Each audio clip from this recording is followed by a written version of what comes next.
तो आज हम लोग लेक्चर नंबर 4 की शुरुआत करने जा रहे हैं। और पिछले लेक्चर में हमने लिटरेरी एविडेंसेस के बारे में या लिटरेरी सोर्सेस के बारे में पढ़ा था, यानी आपका साहित्यिक स्रोतों के बारे में पढ़ा था।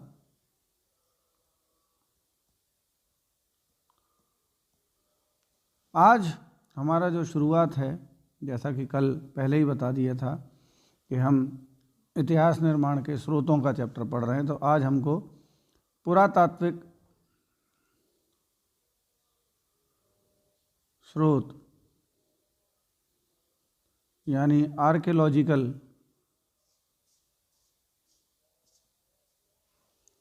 सोर्सेज के बारे में पढ़ना है। लेकिन जैसा कि पिछले लेक्चर में मैंने बताया था कि हम लोग इस प्रकार से पढ़ाई करते हैं कि हमको ये पता रहे कि जो हम पढ़ने जा रहे हैं वहाँ से जो प्रश्न पूछने की जो प्रवृत्ति है, क्वेश्चन की जो प्रवृत्ति है वो क्या रही है, तभी हम ये समझ पाएंगे कि जो हम पढ़ रहे हैं वो सही डायरेक्शन में है या बस हम यूं ही पाठ किए जा रहे हैं और पढ़ते चले जा रहे हैं। तब हम पढ़ेंगे तो हमारा दिमाग इस तरह से काम करेगा कि जो हमने पढ़ा वो उसी दिशा में है कि नहीं है। तो बिना देर किए हुए शुरुआत करते हैं कि क्या ट्रेंड्स रहे हैं अब तक आर्कियोलॉजिकल पार्ट से क्वेश्चन पूछने के। और जैसा मैंने बताया था कि हम इजी टू डिफ़िकल्ट क्वेश्चन की तरफ बढ़ेंगे ताकि आपकी एक समझ बढ़ती चली जाए चीज़ों को लेकर के। तो सबसे पहले हम सबसे आसान प्रश्न को लेते हैं, और ध्यान रखिए कि ये प्रश्न जो हैं वो आईएएस और यूपी पीसीएस में पूछे गए प्रश्न हैं। पूर्व में ये प्रश्न पूछे गए हैं, तो देख लेते हैं। सबसे पहला प्रश्न जो मैंने निकाला है, क्वेश्चन इंग्लिश और हिंदी मीडियम दोनों में ही देखेंगे। ये प्रश्न जो है वो है प्राचीन, पहले इंग्लिश में देख लेते हैं। Archaeological sources of ancient Indian history. ये प्रश्न जो था ये यूपी पीसीएस 2014 में पूछा गया था। हिंदी में देख लेते हैं इस प्रश्न को। प्रश्न है प्राचीन, ये सब नोट करते जाएंगे आप साथ में। ये नहीं है कि प्रश्न है तो नोट नहीं कर रहे हैं, प्लीज़ आपको you have to note it down, please note it. प्राचीन भारतीय इतिहास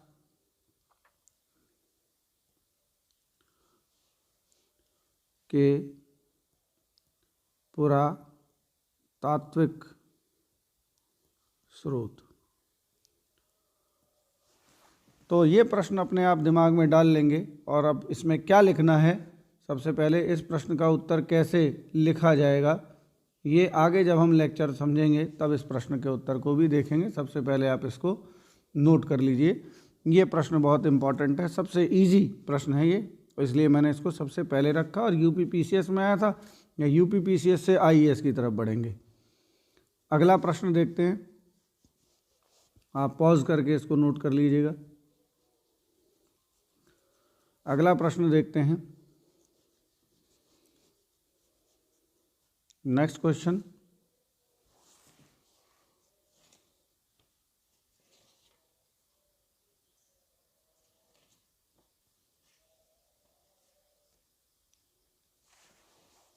ये प्रश्न है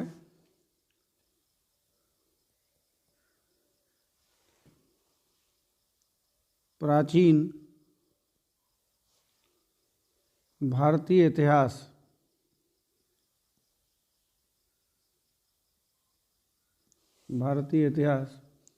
के अध्ययन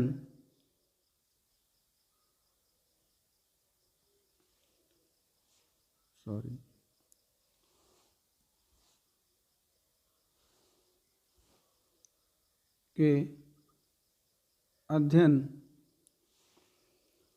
के पुरातात्विक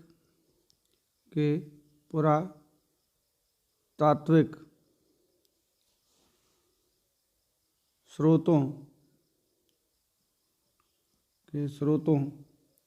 का विवरण दीजिए।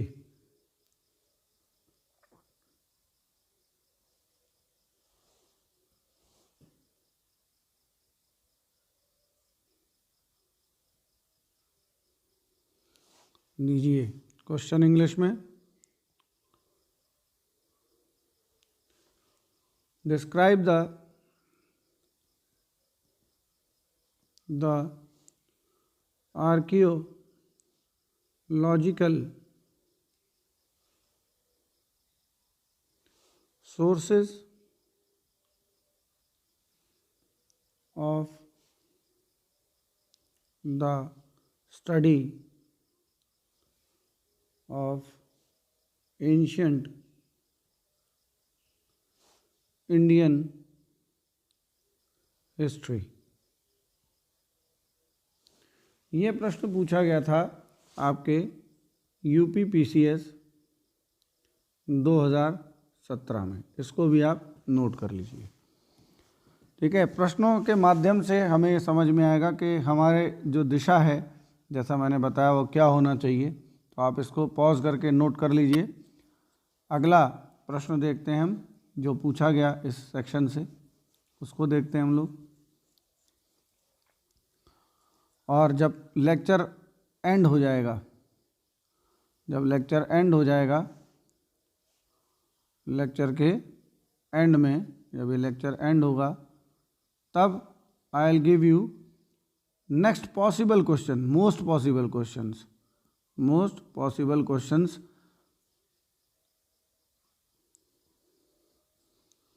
यानी अति संभावित प्रश्न मैं आपको दूंगा लेक्चर के एंड में, जब मैं पढ़ा लूँगा। ये प्रश्न पूछे जा सकते हैं, क्यों? क्योंकि ये तो पूछ लिए गए हैं, तो ये तो पूछे ही जा सकते हैं, लेकिन इसके बाहर भी पूछे जा सकते हैं, वो मैं आपको लेक्चर के एंड में बताऊंगा। अभी पहले हम ये देख लेते हैं कि आए कौन कौन से थे। जब हम पढ़ लेंगे तब फिर लेक्चर के एंड में पहुँचेंगे हम। अगला प्रश्न देखते हैं।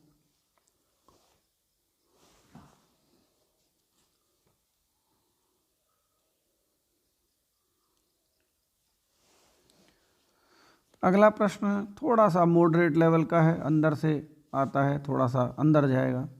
प्रश्न है, प्राचीन भारतीय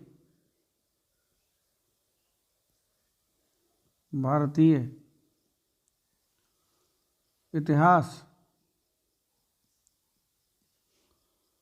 के स्रोतों में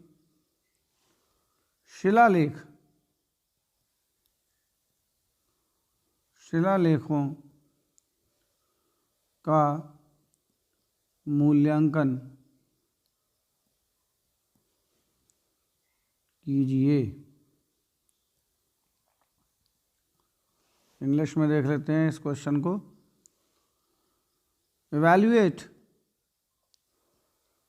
evaluate the inscriptions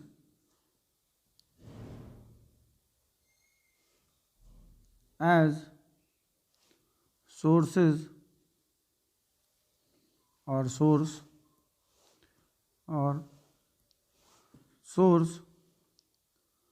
of ancient Indian history. Please note it down. This question was asked in UP PCS 2018। ये प्रश्न 2018 में पूछा गया था। ठीक, तो ये तो ट्रेंड था यूपी पीसीएस का। अब हम आईएएस में आए हुए प्रश्नों की तरफ गौर करते हैं, घबराइए नहीं। ठीक है, घबराइए नहीं, यही बात मैंने कही है कि लोगों को लगता है आईएएस का एग्ज़ाम बड़ा कठिन होता है। घबराइए नहीं, प्रश्न देखते हैं। तो प्रश्न है, क्वेश्चन, अब ये क्वेश्चन जो है आईएएस में आया हुआ है, यूपीपीसीएस के पूरे हुए। क्वेश्चन है, do you agree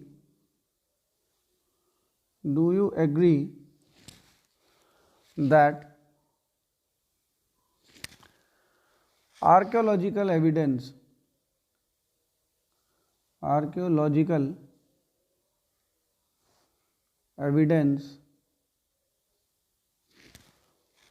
often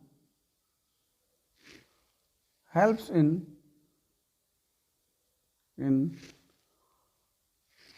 the better understanding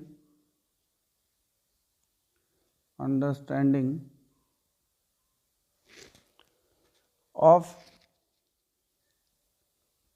literary sources? Comment. Hindi में प्रश्न देख लेते हैं। क्या आप इस बात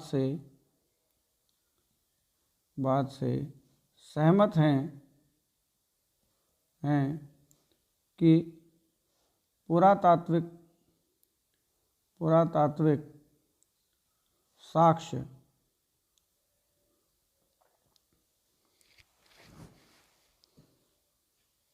प्रायः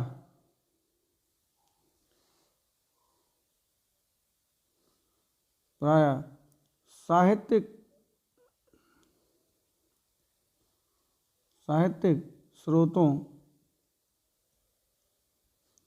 को समझने में बेहतर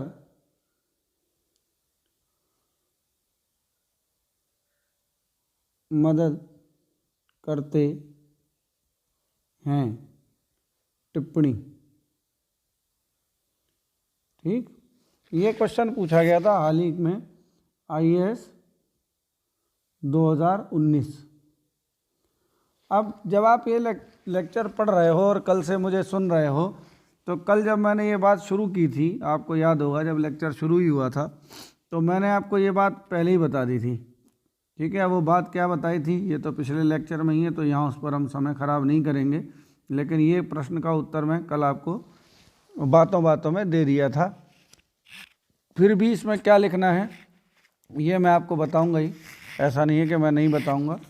जैसे जैसे हम पढ़ते जाएंगे वैसे वैसे हम इसको समझते भी जाएंगे कि क्या जो है हमारी जो प्रवृत्ति है वो क्या रही है।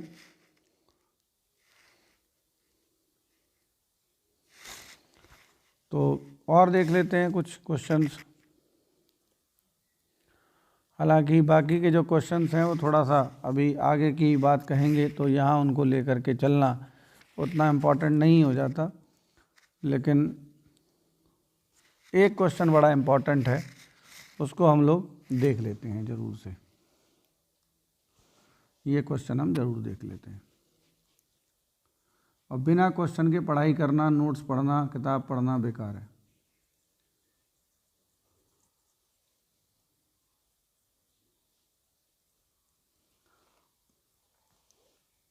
चलिए एक और प्रश्न देखते हैं। क्वेश्चन है, reconstruction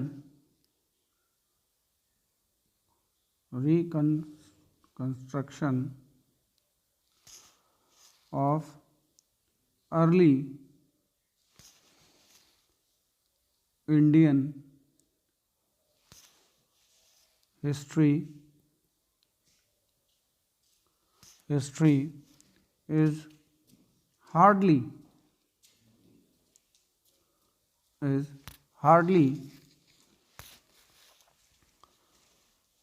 possible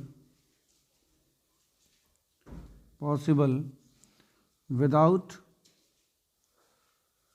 without the help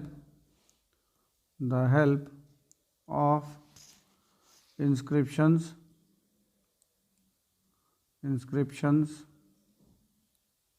and coins. Discuss. Hindi में देख लेते हैं प्रश्न को। प्रारंभिक या प्राचीन भारतीय इतिहास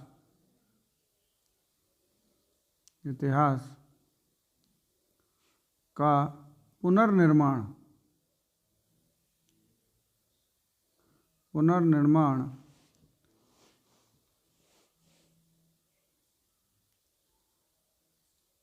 अभिलेखों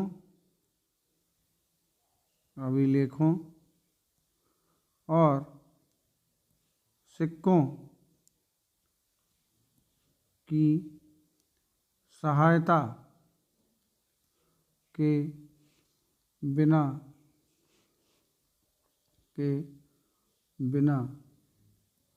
मुश्किल से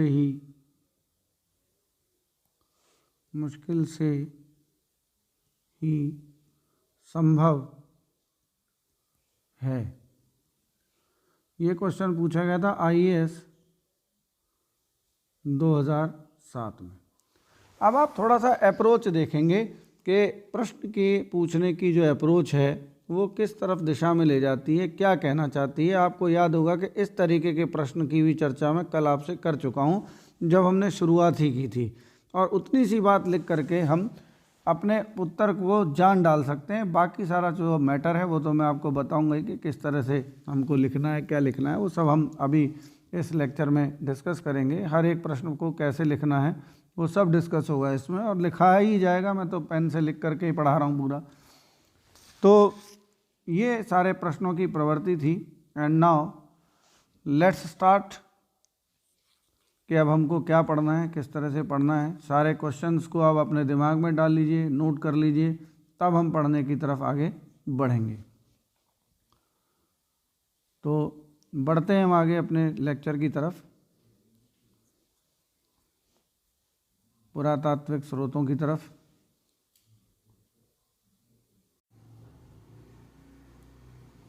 तो देखते हैं। तो सबसे पहले आर्कियोलॉजिकल जो हमारे एविडेंस हैं या सोर्सेज हैं उनको किन किन भागों में बांटा जा सकता है या क्या क्या हैं वो। तो सबसे पहले होते हैं इंस्क्रिप्शंस यानी अभिलेख।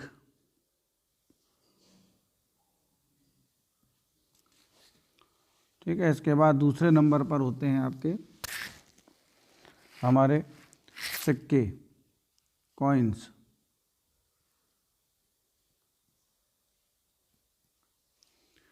तीसरे नंबर पर हम स्मारक और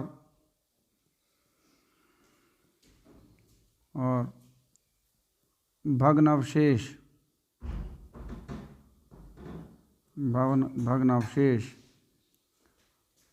यानी हम लोग कह सकते हैं रिमेन्स। इसके बाद हमारा आता है पॉटरी यानी मिट्टी के बर्तन।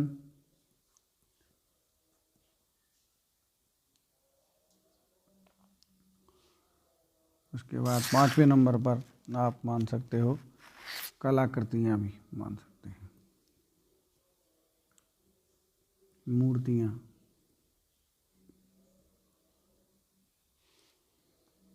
ठीक है ना। तो ये सब जो है आपके आर्कियोलॉजिकल उसमें आते हैं। तो बारी बारी से हम एक एक को देखते जाएंगे। और उसके अब यहाँ फोकस किस चीज़ को करना है पहले आप ये समझ लीजिए, इसको भी आप देख लीजिए। फोकस दो बातों पे होगा यहाँ पर। पहला फोकस होगा